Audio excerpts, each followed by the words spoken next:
जो रोज गाय को प्रणाम करता है और गाय की प्रदक्षिणा करता है तो भगवत प्रदक्षिणा का उसे फल प्राप्त होता है। यदि घर में गाय बंधी है और भूखी है और प्यासी है तो तुम्हारे सारे पुण्य नष्ट हो जाएंगे।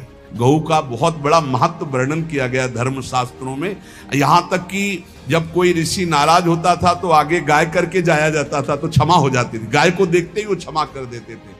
क्या बिना गौ सेवा के जी जो समर्थ है हर तरह से जी जी बिना गौ सेवा के जी क्या उसकी उपासना कैसे? जो मुक्ति है वो विशुद्ध बोध से है, जो भक्ति है वो विशुद्ध प्रेम से है, और जो धर्म है उसके ये अंग है।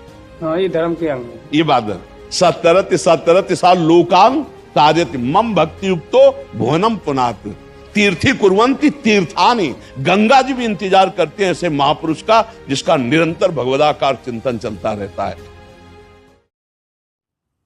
गृहस्थ धर्म में जैसे है या जिनके पास बहुत अर्थव्यवस्था है उनको चाहिए कि गौ सेवा से बहुत जल्दी शरीर पवित्र होता है, हृदय भी पवित्र होता है और गोविंद भी प्रसन्न होते हैं।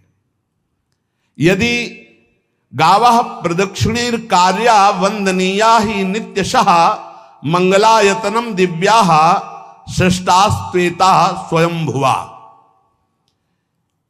यदि गाय घर में पाली जाए या गौशाला खोली जाए और गौओं की सेवा की जाए, जिनके पास अर्थ है, भाव है, भगवान स्वयं श्री कृष्णचंद्र जी ने गौ सेवा स्वीकार की, गौवें चराई। गौओं की परिक्रमा करने से, जैसे आप प्रभु के बिहारी जी के मंदिर की 4 परिक्रमा करें तो जो फल आपको मिलेगा वही गाय की 4 परिक्रमा कर ले तो आपको प्राप्त हो जाएगा। गौ की प्रदक्षिणा से गावः प्रदक्षिणी कार्या वंदनीया ही नित्यशः। जो रोज गाय को प्रणाम करता है और गाय की प्रदक्षिणा करता है तो भगवत प्रदक्षिणा का उसे फल प्राप्त होता है। जहां गौएं विराजमान होती हैं वो बड़ा पवित्र दिव्य तीर्थ स्थल माना जाता है। गौएं जहां विराजमान रहती, गौशाला में भजन करे तो कई गुना बढ़कर के प्राप्त होता है। स्वयं ब्रह्मा जी ने गौओं को दिव्य गुणों से विभूषित बनाया है। अप्यागाराणि विप्राणाम देवतायतनानि च यद गोमयेन शुद्ध्यंतिम किम ब्रूमो हृदिकम ततः। गाय के गोबर से जहां लेपा जाता है वहां जिस देवता का आवाहन करोगे वही देवता आकर विराजमान हो जाएगा। अपवित्र भूमि में भी यदि गाय के गोबर का लेप कर दिया जाए तो परम पवित्र मानी जाती है। गाय बहुत पवित्र, जहां वो बैठती है, जहां वो मूत्र त्याग करती, गोबर त्याग करती, वो स्थान तीर्थ तुल्य पवित्र माना जाता है। भगवान जब गाय के पीछे पीछे चलते तो गोरज उड़कर उनके मस्तक पर विराजमान होती, उनके मुखारविंद पर विराजमान होती। बाल गोविंद के अनिष्टों को दूर करने के लिए गाय के पूंछ को उनके ऊपर ऐसे झाड़ा देती थी मैया। जब गुरुमंत्र वैदिक सिद्धांत से दिया गया था पहली बार तो पंचगव्य पिलाया गया था। गोमूत्रम गोमयम क्षीरम दधि सर्पिस्तथैव च गवाम पंच पवित्राणि पुनंत सकलम जगत। कितना भी बड़ा पापी हो अगर पंचगव्य पिलाया जाए तो वो वैदिक मंत्रों को स्वीकार करने लायक हो जाता है, पवित्र हो जाता है। पंचगव्य में 5 चीजें गाय की होती है। गाय का मूत्र, गाय का गोबर, गाय का दूध, गाय का दही और गाय का घी, ये 5 मिलाकर पंचगव्य पिलाया गया था। पहली बार जब वैदिक मंत्र दिया गया था तो पंचगव्य बनवाया था गुरुदेव भगवान ने संन्यास, और वो पिलाया था। ये पंचगव्य पिलाने से अपवित्रता का नाश होकर पवित्रता का संचार होता है। इसलिए धन्य है उनका जीवन जो गौ सेवा परायण है भगवत भाव से। गाय में साक्षात भगवान का भाव रखकर गौ सेवा करते हैं।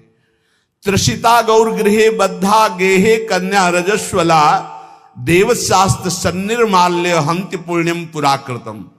यदि घर में गाय बंधी है और भूखी है और प्यासी है तो तुम्हारे सारे पुण्य नष्ट हो जाएंगे। अगर घर में रजस्वला कन्या बहुत काल तक है और उसका विवाह आप नहीं कर रहे हैं तो आपके सारे सुकृत नष्ट हो जाएंगे। यदि घर में ठाकुर जी विराजमान हो, कर का पहनाया हुआ माला सुबह तुमने देख लिया तो तुम्हारे सारे पुण्य नष्ट हो जाएंगे, क्योंकि शयन कराते समय तुमने उतारा नहीं, अर्थात तुम सेवा में प्रमाद करते हो। तो देवताश्च निर्माल्य हंति पुण्यम पुराकृतम। जैसे सुबह श्रृंगार किया तो रात्रि के शयन के समय वो हटा लेने चाहिए माले।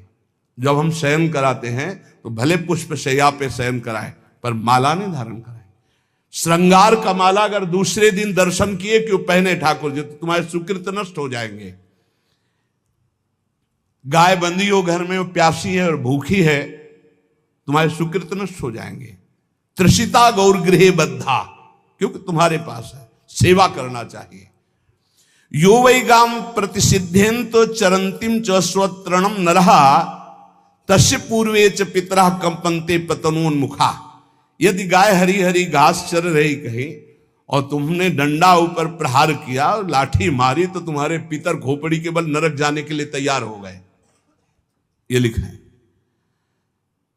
चरंतिम स्वम तृणम नरः तो तस्य पूर्वे च पितरः कंपन्ते पतनोन्मुखा। इसीलिए क्या भारत से कहीं किसी की तुलना हो सकती है जहां गौ को माता की पदवी दी गई, जहां गौ को हम आराध्य देव के रूप में मानते हैं, आराधना करते हैं। गौ रक्षा, गौ सेवा, ये बहुत बड़ा इसमें छुपा हुआ है। स्वयं भगवान अवतरित होकर गौ रक्षा, जब गाय के रूप में पृथ्वी रमाती तो भगवान का अवतार हुआ है। बड़ा विचित्र समय आता चला जा रहा है कि अब आधुनिक यंत्रों की ऐसी सेवाएं हो गई बड़ी बड़ी कि अब ना बैल की जरूरत है और ऐसे दूध की महंगाई बन गई कि अब देसी गाय 2 लीटर 3 लीटर 4 लीटर और ऐसी इसी की 20-20 25-25 लीटर दे तो कौन देसी गाय को। तो गौओं का सेवा का भावना शास्त्र आज्ञा करता है कि जो प्रतिदिन अग्रग्रासे परोभावा कर्तव्यो भक्ति तोन्वहम अकृत्वा स्वयं आहारम कुर्वम नापनोति दुर्गतिम। जे ही तुम्हारे गृहस्थ में घरों में पहले होता था, अब तो भगवान जाने, जे ही पहली रोटी तवा में गई तो वो निकाल करके पक्की रखी जाती थी गौग्रास के लिए, पहला रसोई में। तो इसमें लिखा प्रतिदिन स्वभोजनम, पहले स्वयं भोजन न करके गाय के लिए ग्रास निकालना चाहिए। तो जिनके पास अर्थव्यवस्था जो गृहस्थ धर्म में है या जिनके पास अर्थ है, कुछ रोज 1 रुपया निकालो। हम कह रहे रोज निकालो तो महीने में 30 रुपया होते, 30 रुपया में एक गाय को हरी घास तो एक टाइम पवा ही सकते हो ना, बहुत नहीं है तो 1-1 रुपया निकाल के अगर एक गाय को चारा दोगे तो एक बार का भोजन तो हो ही सकता है। 30 रुपया में हरी घास जाकर के उसके दावा एक बार तो पवा दोगे ना। अग्रग्रासे परोभावा कर्तव्य भक्ति तोन्वहम, भक्ति पूर्वक गाय को 1 ग्रास भोजन में 1 रोटी तो निकालना चाहिए गाय के लिए, ऐसा शास्त्र आज्ञा कहता है।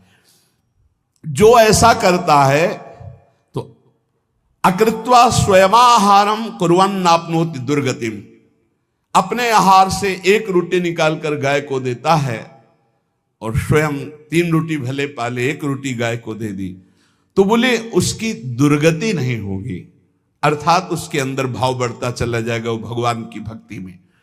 और तेनाग्नयो हुता सम्यक पितरश्चापि तर्पिताः देवास्त पूजितास्तेन यो